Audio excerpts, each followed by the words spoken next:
El apartado 5 de la psicología del desarrollo trata sobre los modelos organicistas. Los modelos organicistas se originan en el idealismo alemán, de la filosofía de los idealistas alemanes del siglo XVIII, sobre todo los alemanes como Kant, aunque también Rousseau, que es francés, pero en la época en la que se consideraba que el hombre, el ser humano, tenía un ideal o tendía a un ideal, ¿no? tenía una finalidad. Y el hecho de ser un humano, un ser vivo, pero sobre todo un humano, era una cosa especial, ¿vale? Entonces, al contrario que el mecanicismo que hemos explicado antes, consideran que la complejidad de los seres humanos es tal que no puede estudiarse como un conjunto de partes, sino como un todo, ¿vale? Entonces, nosotros no podemos ser comprendidos como un montón de engranajes o de mecanismos biológicos o de interacciones químicas, porque sería incomprensible. Son tan complejas que tienen un algo más, ¿vale? Es lo que se llaman las propiedades emergentes. Son algo más que el conjunto de las partes. Entonces, estos procesos biológicos determinan el comportamiento, por lo que hay unas características innatas que nos condicionan. El hecho de ser seres vivos nos hace nacer con unas características biológicas innatas y nos crea unas tendencias hacia determinados comportamientos. Entonces, debido a esta complejidad, el hombre sí tiene la capacidad de influir en los estímulos y las respuestas entre medias y por lo tanto de tomar decisiones libremente, cosa que no ocurría en los mecanicistas, que al fin y al cabo no teníamos libre albedrío y íbamos a hacer lo que íbamos a hacer sin más. Entonces, el cambio de conducta a lo largo de la vida está dirigido por el organismo y sigue unas pautas, una finalidad, tiene unas pautas hacia la madurez, que es como esa tendencia que decía que tenían los idealistas alemanes, que son iguales en todos los individuos.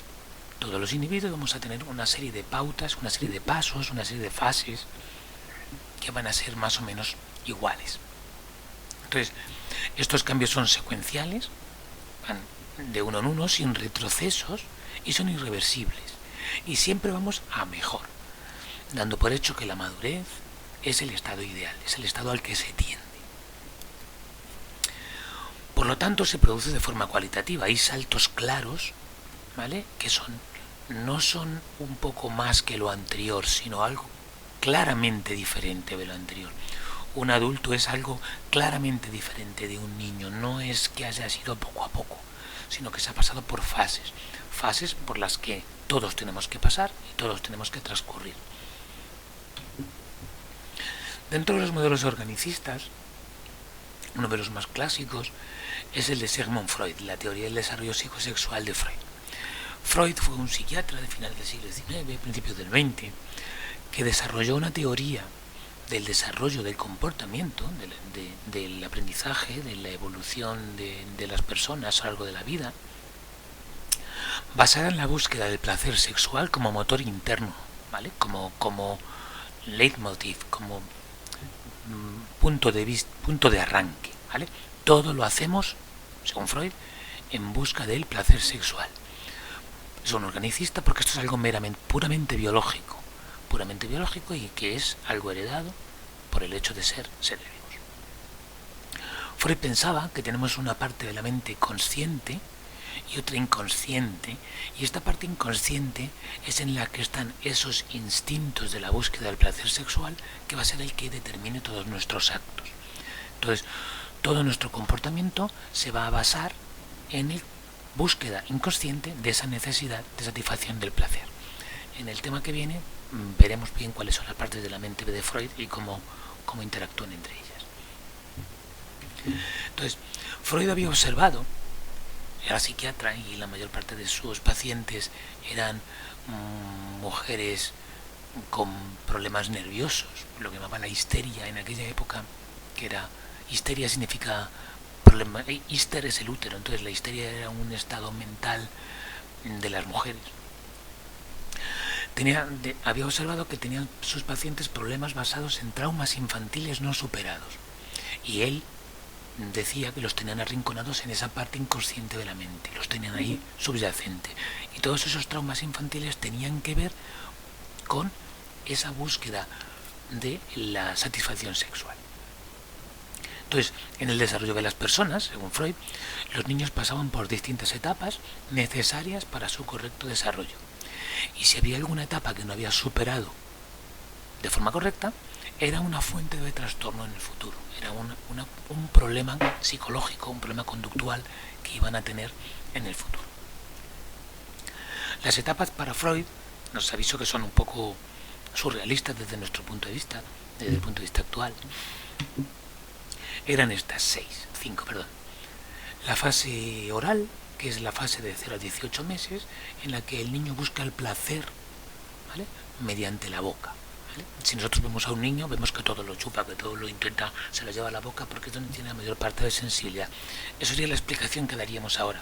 Para Freud es que estaba experimentando con el placer sexual y lo hacía de esta manera. De 18 meses a 3 años es la fase anal. ¿Vale? Entonces, el niño recibe placer, recibe la gratificación a través de la región anal. ¿Por qué? Porque es cuando está aprendiendo a controlar los esfínteres y siente que pues, le gusta el calorcito de la caca o cuando le limpian o lo que sea. Luego la tercera etapa es la etapa fálica de 3 a 6 años. Entonces la zona de gratificación para Freud, la zona de los niños, es la región genital. Los niños se toquetean en sus partes, ¿vale?, porque les da placer, porque les gusta. Luego entran en una fase de latencia entre los 6 y los 12 años, y es una etapa de transición, ¿vale?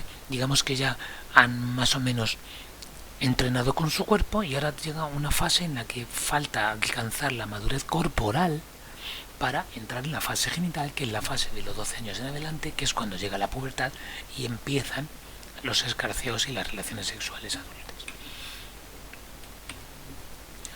Otra teoría también organicista, muy posterior, ya de 1970, es la teoría psicogenética de Piaget.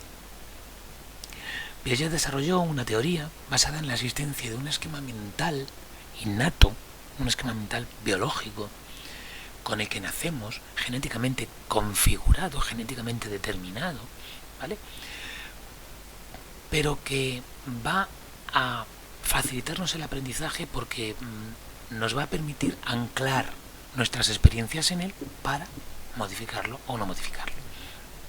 Entonces, este esquema es puramente biológico, por eso es organicista, es complejo, va más allá de las partes que lo determinan y facilita, lo biológico facilita que este esquema se modifique y nos va a permitir aprender, porque si no nos quedaríamos con lo que nacemos. Estos cambios biológicos van a determinar etapas, ¿vale? Como el cuerpo crece y pasa por fases biológicas diferentes, la pubertad, la niñez, etcétera, etcétera, pues desarrollo del cerebro, pues va a ir cambiando el esquema mental y va permitiendo aprender unas cosas, pero otras no, porque todavía no va a estar preparado ese esquema mental para aceptar determinados aprendizajes que vengan después. Y el aprendizaje se lleva a cabo mediante lo que él llamaba la reestructuración del esquema mental. Es decir, yo tengo ese esquema mental que es biológico, con el que nazco, el mío es diferente del tuyo, y con mi desarrollo corporal ese esquema va a ir cambiando y va a permitirme ir aprendiendo cosas. Y va a ir cambiando, se va a ir reestructurando. Entonces, el esquema inicial, el innato, se va a ir desarrollando. Piaget decía que éramos como una pizarra en blanco, ¿vale? Se va a desarrollar en función de las experiencias. O sea, lo que nos va ocurriendo va a ir modificando el esquema mental. Y va a ocurrir mediante dos procesos. Entre los dos va a ser la adaptación. Uno es la asimilación. La asimilación es cuando incluimos las novedades, lo nuevo, lo que vivimos, los nuevos estímulos, en nuestro esquema mental existente porque encaja perfectamente en él, porque le cuadra, ¿vale? Cuando vivimos una cosa y directamente lo entendemos con perfección porque nos entra, lo comprendemos con perfección. Como por ejemplo, una persona que tiene baja autoestima, que se valora poco, ¿vale? Ese es su esquema de ese momento. Cuando recibe un halago, una felicitación, ¿vale?, lo vive como un signo de lástima, de condescendencia. Eso sería una asimilación. Yo cojo esa información y la encajo en lo que tengo, la hago entrar en lo que tengo. Eso es asimilar. La acomodación sería cuando modificamos el esquema mental para asumir lo nuevo, ¿vale? Esta persona con baja autoestima, con su esquema mental de baja autoestima, recibe ese halago y sin embargo lo considera como un reconocimiento de algo que ha hecho y le sube un poquito la autoestima, ¿vale? El que hagamos una cosa o hagamos otra va a depender de todo nuestro aprendizaje previo, pero sobre todo de nuestro esquema inicial. El esquema inicial no nos podemos escapar de él y cada uno tiene el que tiene, ¿vale? Con lo cual, aunque las vivencias varían, el esquema inicial es clave. Por eso es organicista, porque es lo biológico, no lo externo, sino lo interno. Entonces, para Piaget, este aprendizaje pasa por distintas fases. Un estadio o una fase sensoriomotora, ¿vale?, hasta los 2 años, en el que la inteligencia es sensoriomotriz. Sensor, motriz, sensación, actividad, ¿vale? Y se inicia representaciones mentales y función simbólica. Empieza a aparecer la representación mental. El estadio preoperatorio, hasta los 7 años, el niño comienza a aumentar la capacidad de ponerse en el lugar de los demás, actuar y jugar siguiendo roles ficticios, ¿vale? Se pone en papeles y utiliza objetos con carácter simbólico. Por ejemplo, coge una piedra y lo mueve como si fuera un coche. Está convirtiendo un concepto que es el coche en otro que es la piedra y lo está simbolizando. El lenguaje se empieza a hacer más complejo. Te das cuenta que las palabras son la simbolización absoluta. Luego el siguiente estado es el de las operaciones concretas. Ya entre los 7 y los 12 años, el niño ya entiende y aplica operaciones lógicas, pero todavía con situaciones concretas. Tienen que ser cosas, tienen que tratar con objetos, con cosas que conoce, ¿vale? Y empieza a interpretar las experiencias objetiva y racionalmente. A partir de los 12 años, la lógica se hace más compleja y aparece la capacidad de hacer operaciones abstractas, con lo cual soy capaz de hacer pensamiento hipotético deductivo. Eso quiere decir que hago una suposición, la pongo en práctica y saco una conclusión. Y puedo contrastar hipótesis alternativas. Si yo hiciera esto, pasaría tal cosa. Si hiciera esto otro, pasaría esta otra cosa. Yo si fuera tú, haría tal. Yo si fuera... Entonces empieza a manipular ese tipo de información.